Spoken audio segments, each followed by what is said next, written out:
চার ধরনের ব্যক্তিকে কখনো সালাম দিবেন না। যদি আপনি সালাম দেন আপনার সওয়াবের পরিবর্তে গুনাহ হতে পারে, এজন্য অবশ্যই সতর্ক থাকবেন।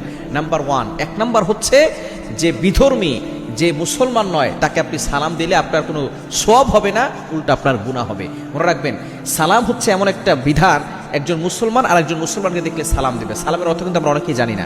আসসালামু আলাইকুম ওয়া রাহমাতুল্লাহি ওয়া বারাকাতুহু, আল্লাহ তাআলা আপনার প্রতি শান্তি, রহমত, বরকত নাজিল করুন। এখন যে আল্লাহকে মানে না, আল্লাহকে স্বীকার করে না, যে নবীকে মানে না, তার উপরে আপনি আসসালামু আলাইকুম বলে তার উপরে শান্তি রহমত বর্ষিত করবেন, এটা ইসলাম সাপোর্ট করে না। নাম্বার 2, দ্বিতীয় নাম্বার হচ্ছে যে মদ খাচ্ছে, এরপরে জুয়ার সাথে এখনো সে জড়িত আছে, এমন ব্যক্তিকে আপনি সালাম দিবেন না।